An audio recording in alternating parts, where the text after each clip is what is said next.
Olá, tudo bem? O FIB Cidadania de hoje vai discutir um assunto que não sai das mídias sociais, não sai dos jornais e também não sai da televisão, que é a questão política envolvendo o nosso governo federal e a população. Mas isso você confere comigo no próximo bloco.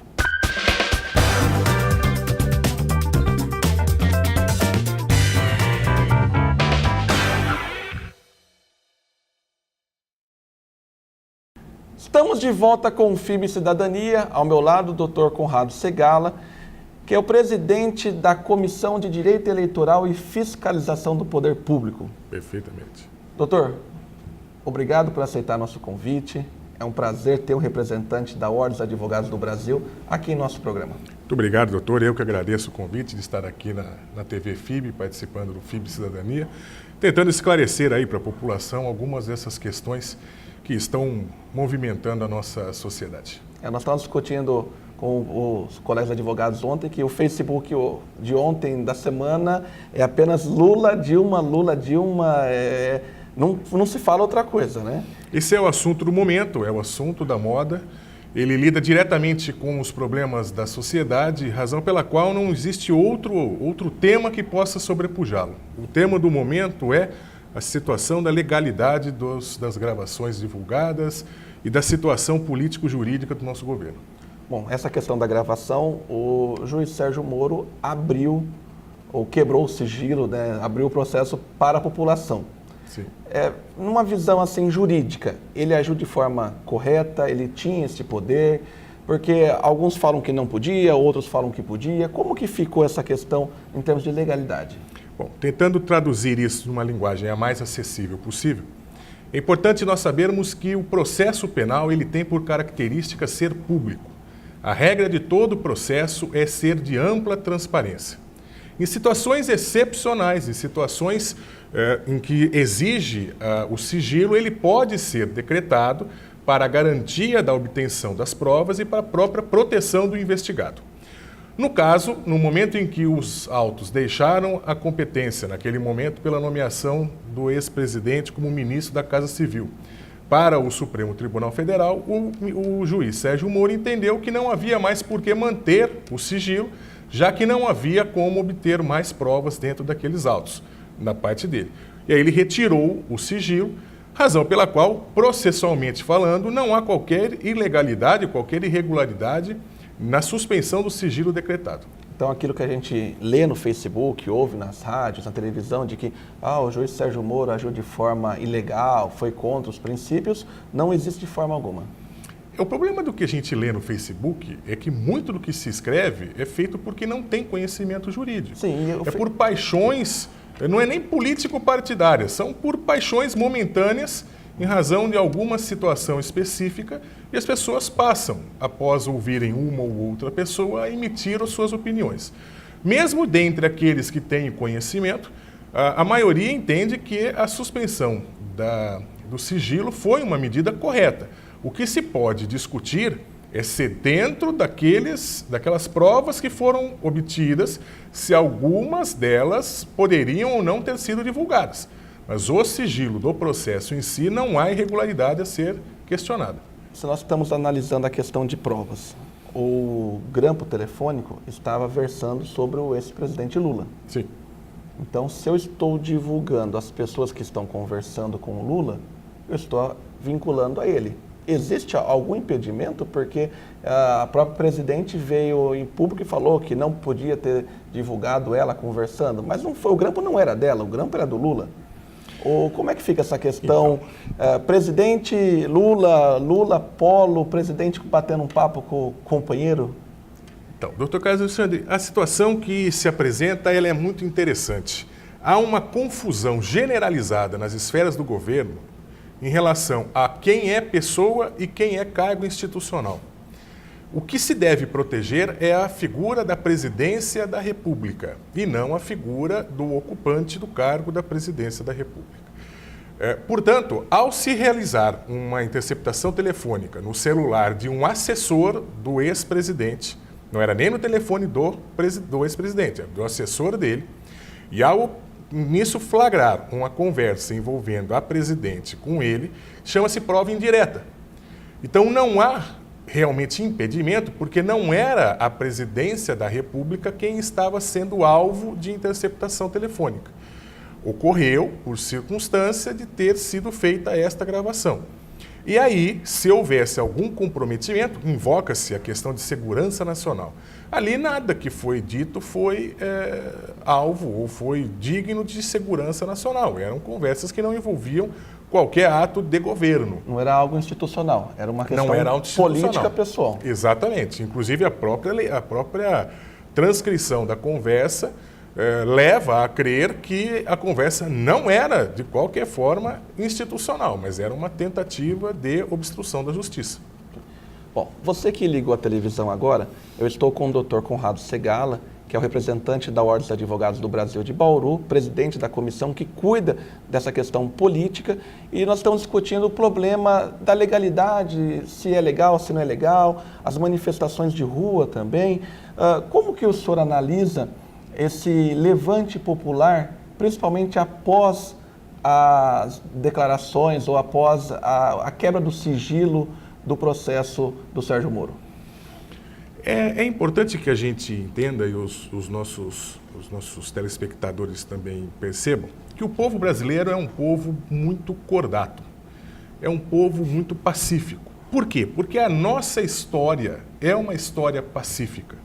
Nós nunca nos envolvemos em grandes guerras, nós nunca nos envolvemos em grandes contendas, nós nunca passamos fome, nós nunca tivemos desastres naturais. Diferente do europeu, do americano. Diferentemente do europeu, do americano, em que isso é uma situação quase que corriqueira para eles. E com isso eles aprendem a defender com unhas e dentes os seus bens, né? Sejam eles materiais ou imateriais, como, por exemplo, a democracia. Nós não temos essa história.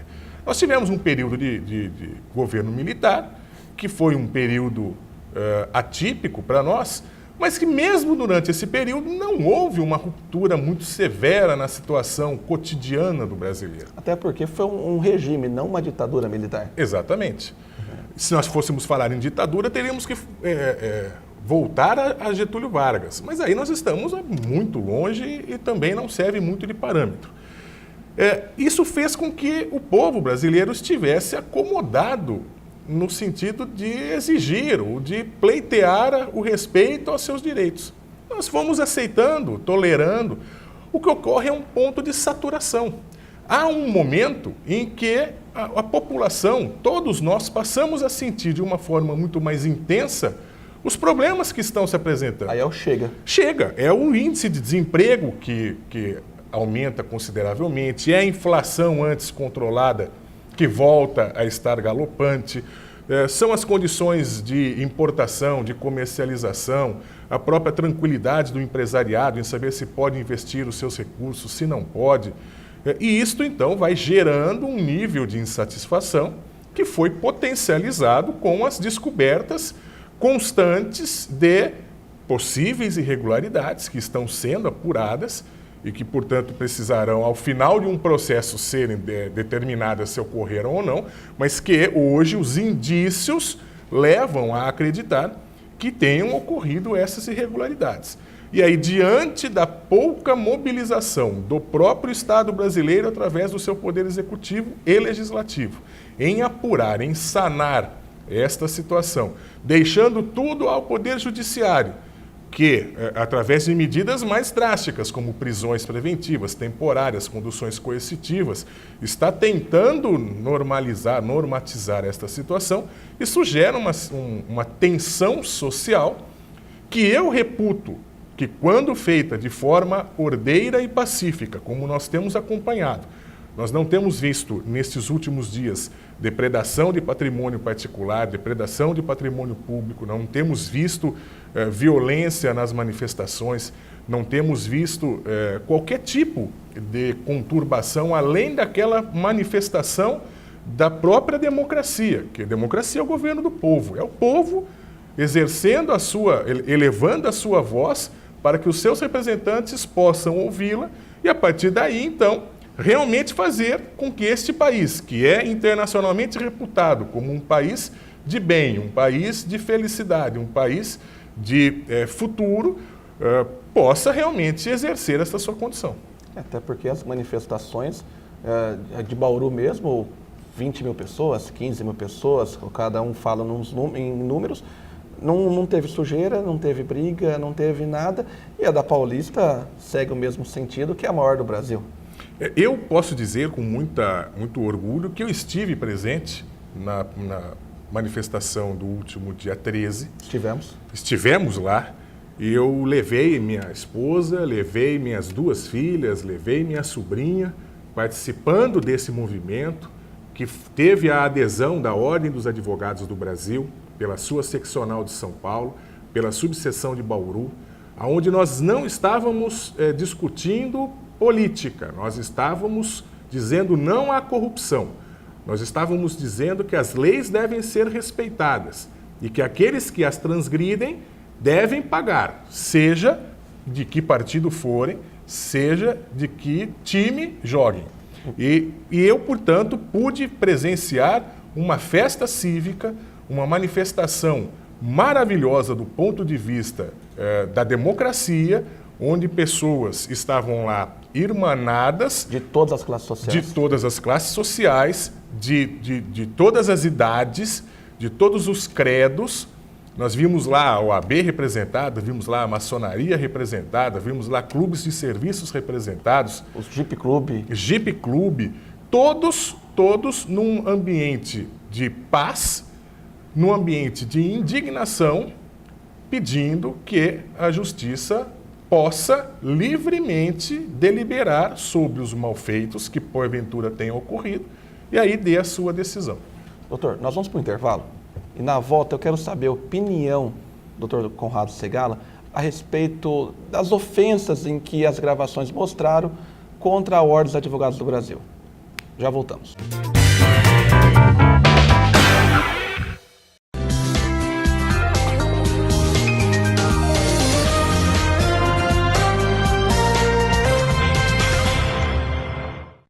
Quer saber o que eu estou aprontando aqui? Entre no nosso site e acesse o FIB Dicas. Eu já postei um monte de vídeos lá falando dos cursos da FIB. Eu estou te esperando no FIB Dicas, hein? Até mais!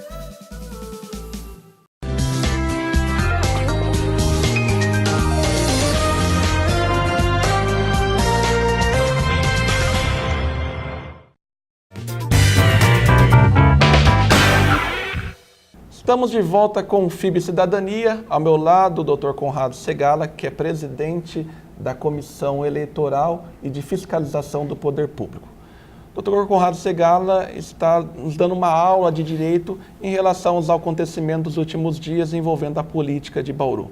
E a pergunta é, a Ordem dos Advogados do Brasil possui qual posicionamento em relação aos fatos e principalmente após a gravação, a distribuição da gravação, quando membro do Poder Executivo ofende a ordem?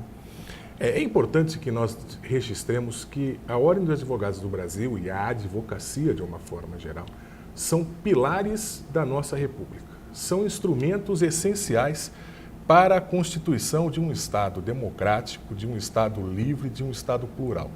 O advogado é um ente essencial à administração da justiça. Nós não estamos, enquanto instituição, pendentes para qualquer lado. Nós temos apenas e tão somente um único objetivo, que se faça a justiça.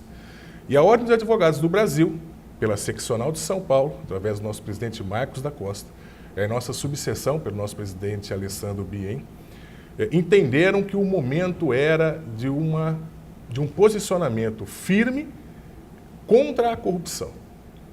Então, nós, enquanto entidade, estamos cerrando fileiras com a população brasileira para dizer não à corrupção, para dizer um basta à impunidade, para que o processo seja realizado de forma livre e isenta, apurando o que deva ser apurado, punindo quem deva ser punido, e isentando e absolvendo quem mereça ser absolvido. O advogado, ele tem um papel importante, um papel fundamental na realização, na busca da verdade, e a OAB não poderia se furtar, neste momento histórico, a emitir a sua opinião. Hoje, o Conselho Federal da OAB está reunido para também emitir o seu posicionamento e acreditamos que ele irá seguir esta mesma linha já adotada por Bauru e São Paulo para um posicionamento firme e enérgico. Até porque a OAB é uma instituição centenária que sempre esteve ao lado do povo e nunca levantou bandeira política. Para quem não tem o convívio com os advogados do Brasil, nós nunca encontramos uma entidade como a OAB pedindo voto para quem quer que seja, ou levantando a bandeira de algum partido. Então, transmite também a questão da seriedade. Isso transmite a questão da seriedade, da credibilidade, da isenção, da imparcialidade, porque, insisto, com este ponto que é fundamental. Nós não estamos preocupados com pessoas, nós estamos preocupados com a justiça e com a verdade. Então, o governo atual está sendo denunciado por malfeitos. Então, é este governo que nós estamos querendo que as suas ações sejam investigadas. Qualquer outro governo que venha a sucedê-lo ou que esteja no âmbito estadual ou municipal, se também incorrer nas mesmas irregularidades, receberá por parte da OAB a mesma manifestação intransigente a favor da justiça. Doutor, os habeas corpus vão surgir em relação ao preventivo, como já aconteceu no tempo do mensalão. Existe a chance do Poder Judiciário começar a negar os habeas corpus, principalmente para esses políticos que estão diretamente ligados nas gravações? Bom, a chance sempre existe. O que é importante também deixar registrado é que de tempos para cá houve uma exposição gradativamente aumentada em relação à transparência dos atos do Poder Judiciário. Então, assim como nós estamos debatendo na TV sobre as questões envolvendo a situação política, as decisões do Poder Judiciário no âmbito dos tribunais também são televisionadas. De forma rápida, né? De forma rápida. Então, aquelas pressões de bastidores, aquelas ameaças, aqueles conchavos, aquelas trocas de favores, como algumas que foram insinuadas em algumas das gravações divulgadas durante esta semana, elas não têm tanta chance mais de prosperar.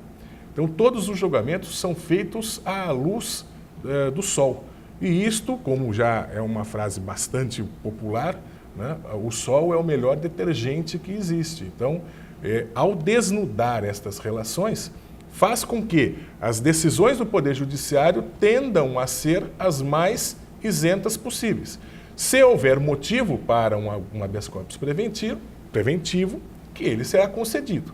Agora, é importante destacar também que até agora, durante toda a condução do processo do juiz Sérgio Moro, já foram impetrados inúmeros habeas corpus, já foram ingressados inúmeros recursos e raríssimos foram acolhidos. Diferente do tempo do mensalão. Diferente do mensalão. E isso é sinal do quê? De que o processo está sendo conduzido de uma forma correta. É o amadurecimento da justiça? A gente pode comparar com o amadurecimento ou as provas são tão evidentes que impedem? Eu acho que é um amadurecimento da sociedade. É o amadurecimento do povo traduzido no Poder Judiciário. O Poder Judiciário está encontrando condições de poder exercer de uma forma mais firme o seu papel. Sem aquelas paixões políticas. Sem paixões políticas, sem ranços e vícios do passado, sem indicações, sem coronelismos. E isto se traduz numa situação atípica, numa situação inesperada. E toda mudança causa um desconforto. E aí, acredito eu que seja a razão desta grita, deste inconformismo, desta necessidade de termos um presidente da República que tenha que vir todos os dias à TV para dizer que eu não fiz algo de errado, que eu não estou sendo pressionada, que eu não estou renunciando tacitamente ao meu governo, que eu não estou entregando meu governo ao ex-presidente, que eu não tenho qualquer situação, que eu não sou fraca. Isso é uma situação que a gente não tem como entender um governo forte nesta situação. Dando muita explicação. É muita explicação e pouca ação.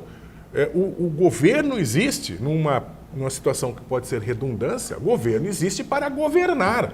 O governo não existe para se defender.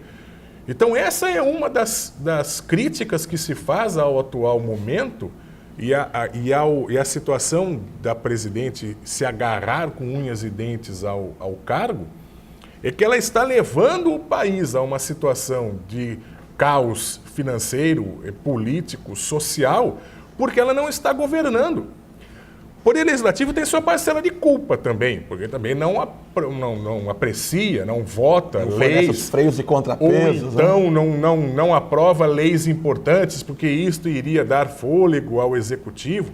É um processo viciado que está justamente sendo este o motivo pelo qual o povo está indignado.